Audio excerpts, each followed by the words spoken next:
rapaziada! Sejam bem-vindos a mais um vídeo aqui no canal. Eu sou o Sérgio Português e vocês estão no canal Paixão da Gama. Rapaziada, tô de volta para mais um vídeo e nesse vídeo eu vou trazer aqui a minha opinião e tudo que é relevante nessa partida importante do Vasco, Corinthians e Vasco, jogo que vai ser realizado nesse sábado, dia 5/4 às 18h30 lá na Neoquímica Arena, e esse jogo é válido pela segunda rodada do Campeonato Brasileiro.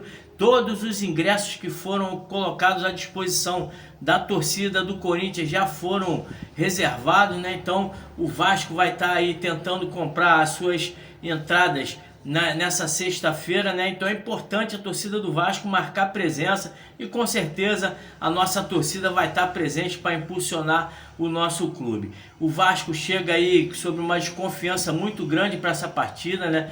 E ele que empatou aí contra o Melgar pela Sul-Americana por 3-3, o Carille chega muito pressionado, a torcida aí está exigindo a saída do técnico do Vasco, chamando o treinador de retranqueiro, que ele fez substituições erradas, mas na minha opinião, eu acho que está tendo um certo exagero por parte da torcida e muito também pela imprensa paulista aí que gosta de ficar falando mal do Carille. Eu acho que o Carille não teve tanta culpa assim, né, nesse resultado, né? O Vasco, que vencia por 3-1, acabou tomando 2 gols no finalzinho da partida, mas muito por conta de falhas individuais dos seus jogadores. O Carille fez ali as 5 substituições, eu acho que ele fez as substituições corretas. O Vasco terminou ali o primeiro tempo vencendo por 2-1, mas estava muito pressionado. Foram 35 bolas jogadas dentro da área do Vasco pelo time do Melgar. Então ele tentou ali fazer substituições para dar um pouco mais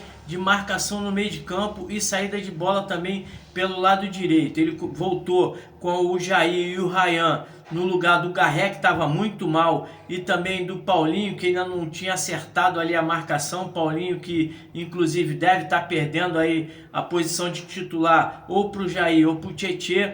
Já no meio do jogo ali, ele tirou o Coutinho e o Nuno Moreira, que já estavam sentindo o desgaste da altitude, né? O Coutinho é um jogador que está jogando ali 60, 65 minutos. O Vasco sempre está ali fazendo a substituição desse jogador. Ele botou o Adson e preferiu não colocar o Payet, que é o substituto, que está sempre ali substituindo o Coutinho. Botou o Tietê, que é um jogador mais dinâmico, marca mais, mas tem uma velocidade para sair ali num toque de bola, buscar ali o ataque. E no final ali foi a substituição que está sendo mais cobrada, né? O Oliveira entrou no lugar do Verratti, mais para poder dar ali aumentar a altura da zaga do Vasco, mas infelizmente o Vasco acabou tomando ali o terceiro gol logo na entrada do Oliveira, apesar de que a bola não foi no miolo da zaga, né? A zaga fechou ali para poder estar cortando com os 3 zagueiros, mas a bola infelizmente foi lançada nas costas do Piton, que está sendo aí uma jogada recorrente desde o ano passado. O Vasco vem tomando muitos gols com jogadas assim, a bola lançada da direita para a esquerda, o Piton nunca sobe para fazer o cabeceio, para deslocar o jogador naquele jogo de corpo. Infelizmente o Piton ficou parado e o Melgar acabou ali empatando uma partida que parecia que o Vasco tinha tudo para vencer. As falhas individuais no primeiro gol, eu acho que foi ali do Verratti, que não subiu para cabecear uma bola que passou perto. Ele, que é um exímio cabeceador, não conseguiu fazer o corte. O João Vitor, que estava marcando o atacante que fez o gol, ficou parado, não seguiu no deslocamento do atleta do Melgar. No segundo gol, o Lemos foi infantil, esperando ali uma falta que o juiz não marcou. Houve ali o desviozinho, né? Aquele toquezinho sutil, malandro do atacante para deslocar o zagueiro, e o jogador uruguaio, né, experiente, em vez de ir na bola, preferiu estar esperando a marcação da falta, coisa que não aconteceu, e aí o Vasco acabou aí tendo um mau resultado. A transmissão dessa partida vai ficar pela Amazon Prime, né, exclusividade desse aplicativo. A arbitragem vai ser polêmica, né? O árbitro será o Anderson Daronco, um cara que sempre complica contra o Vasco. Auxiliar Lúcio Benzendorf Flor, também do Rio Grande do Sul. Thiago Augusto Caperdil, do Rio Grande do Sul, e o VAR vai ficar por conta do Rodrigo D'Alonso Ferreira, de Santa Catarina. A classificação das equipes no Campeonato Brasileiro é a seguinte: apesar de termos aí apenas uma rodada, o Corinthians ocupa a 8ª colocação com 1 ponto, enquanto o Vasco é o terceiro com 3 pontos ganhos. O retrospecto fica aí favorável ao Corinthians, são 127 jogos, vitórias do Vasco foram 36, empates 36 contra 55 vitórias do time paulista, 43% aí de aproveitamento dos corintianos contra 28 dos vascaínos. O Vasco fez 168 gols, uma média de 1,3 gol por partida, enquanto o Corinthians fez 192, uma média de 1,5 gol aí por jogo. Nos últimos 5 jogos do Corinthians foram 2 vitórias, 2 empates e 1 derrota. Os dois últimos, a última derrota aí contra o Huracan pela Sul-Americana por 2-1 e o empate na estreia do Campeonato Brasileiro com o Bahia em 1-1. Já o Vasco tem 2 vitórias, 1 empate e 2 derrotas.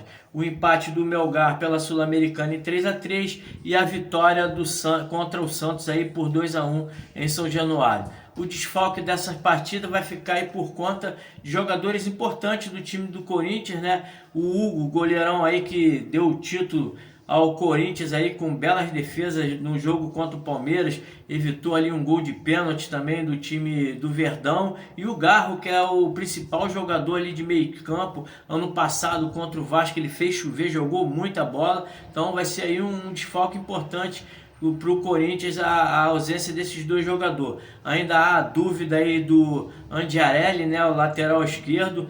Ele ainda sentiu ali um desconforto na última partida. O Gustavo Henrique também, um excelente zagueiro, também sentiu um desconforto e são dúvidas para essa partida. Já o Vasco vive a expectativa do técnico Carille poupar alguns jogadores, mas não temos essa informação. Contusão ainda, a gente só tem aí a do DVD, mas já está aí há muito tempo fora, então a gente não pode estar contando ainda com o DVD, então não é uma contusão para essa partida. Então vamos esperar aí horas antes para a gente ver qual o time que o Carille vai estar trazendo para essa partida. Na minha opinião vai ser um jogo dificílimo, como sempre é jogar contra o Corinthians lá em São Paulo. Aliás, jogar com o Corinthians em qualquer lugar, no Rio ou em São Paulo, é sempre difícil. O Vasco tem uma dificuldade muito grande de vencer os corintianos e o Corinthians ainda precisa, né, buscar uma vitória. Uma derrota dentro de casa para o Racing na Sul-Americana. A torcida está furiosa aí com esse resultado.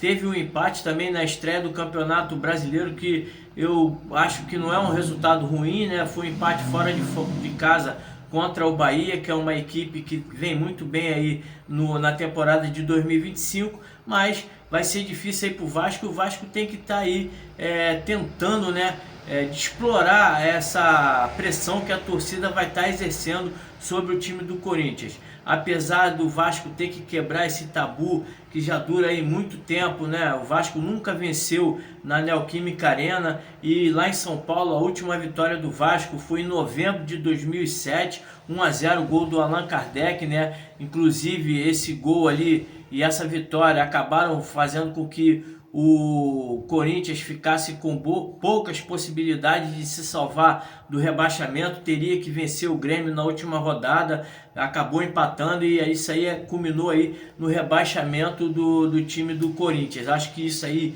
a torcida tem tanto ódio do Vasco que já acabou com os ingressos, todo jogo uma pressão danada. Então eu acho que o Carille deveria estar poupando alguns jogadores, né, tipo Coutinho, colocando o Payet, o Puma Rodrigues entrando no lugar do PH, que no último jogo lá na altitude sentiu bastante. Foi um jogador que era nítido ali a tentativa do PH em poupar o fôlego, né, mas infelizmente jogou muito mal. O próprio Piton começou o jogo bem, mas no final já estava cansado, então poderia estar botando aí também o Vitor Luiz, que é um jogador que não vem bem nessa temporada de 2025, mas é um cara que marca um pouco mais, né? Um cara que tem um pouco mais de força física do que o Piton. Vai perder no ataque, apesar de que o Piton também contra o Corinthians em São Paulo sempre deixa a desejar. O Vasco, que nessa terça-feira já vai ter aí o seu segundo confronto pela Sul-Americana, vai pegar o Porto Cabadelo dentro de casa, né? Então é importante, todos os ingressos já vendidos,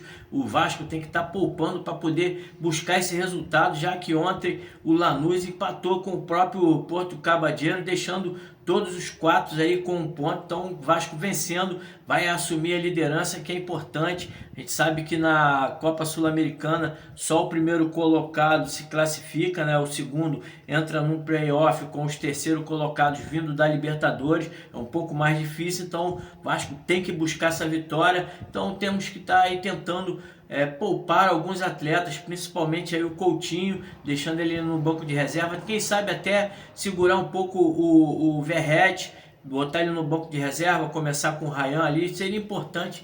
A torcida do Corinthians vai inflamar, vai empurrar o Corinthians a todo momento a buscar essa vitória, e o Vasco tem que ser malandro, explorar esse nervosismo, né? O Carille poderia estar ali reforçando o meio de campo, trazendo ali um meio de campo com um pouco mais de jogadores, né? Poderia estar botando ali o Hugo Moura, o Jair e o Cocão para dar ali um suporte melhor para a zaga do Vasco, deixar ali o Payet na armação, né, da jogada no lugar do Coutinho. O meio do campo do Corinthians, apesar de não ter o Garro, que é o seu principal jogador, é um time, um meio campo que continua forte, né? Temos ali o Ranieri, o Carídio, o Martínez, que é um bom jogador, ainda tem ali o Igor Coronado. Então o Vasco tem que estar preocupado com a marcação ali no meio de campo.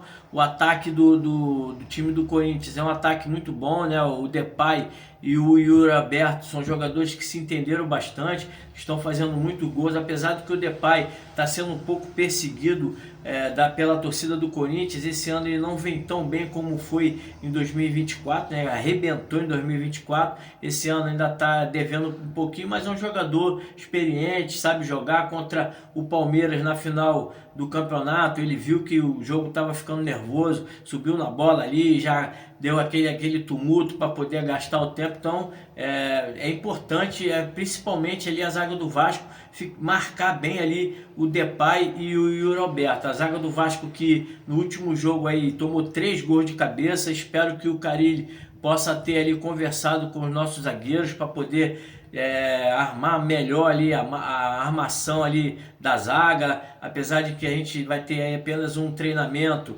no CT do Palmeiras. Eu espero que ele possa estar resolvendo essa situação, porque ficou feio pro Vasco tomar 3 gols de cabeça, né? Infelizmente ali o meio campo do Vasco não marcava a origem da jogada, né? Foi muitas bolas alçadas para a zaga do Vasco, que uma hora ou outra ia acabar falhando. Infelizmente foram 3 gols aí que deixaram o alerta vermelho sobre a nossa zaga. As equipes ainda não foram confirmadas, né? Os técnicos, como eu falei, ainda tem algumas dúvidas.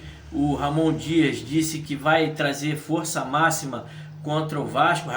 E as prováveis escalações devem ser a seguinte: o Corinthians deve vir com a seguinte formação: Matheus Donelli, Mateuzinhos, Gustavo Henrique, Félix Torres e Bidon, Ranieri, Carídio, Martínez ou o Breno Bidon e o Igor Coronado. No ataque, Memphis Depay e o Yuri Alberto. Já o Vasco deve vir com a seguinte formação: Léo Jardim, PH, João Vitor, Lemos e o Piton, Hugo Moura, Paulinho e Coutinho.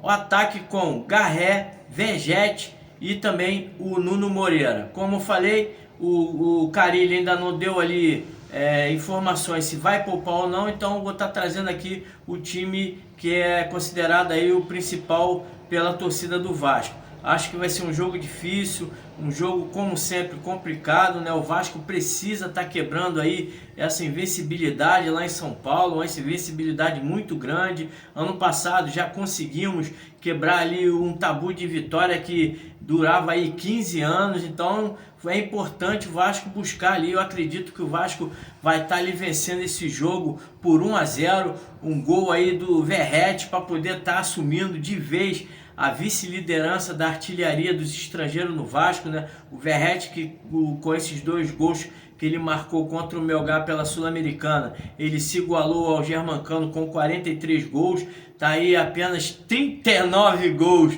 atrás do Vila Doniga, né? O uruguaio, atacante que marcou história no Vasco. Então o Pirata fazendo um golzinho vai a 44, se firma como o segundo melhor artilheiro aí do Vasco de todos os tempos, e eu acredito aí que ele ficando aí pelo menos mais 2 anos no Vasco, que é a expectativa do nosso Pirata, ele possa estar aí fazendo 40 gols e entrando de vez como o maior artilheiro estrangeiro. O que você acha aí dessa possível quebra de recorde de gols do Verratti, né? É muito grande aí a diferença, 39 gols, mas eu acredito aí que com 2 anos aí o Verratti, com essa média de gols que ele vem conquistando, ele chega aí a passar o Vila Doniga. Rapaziada, essas aí foram as informações desse jogão de bola entre Vasco e Corinthians, jogo que vai ser realizado nesse sábado lá na Neoquímica Arena, e também a minha opinião a respeito de tudo que eu espero aí a respeito desse jogão de bola. Espero que o Vasco possa estar vencendo e trazendo aí mais alegria para a nossa torcida. Valeu?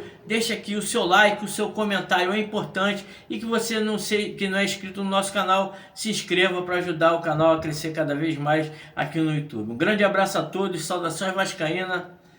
Fui!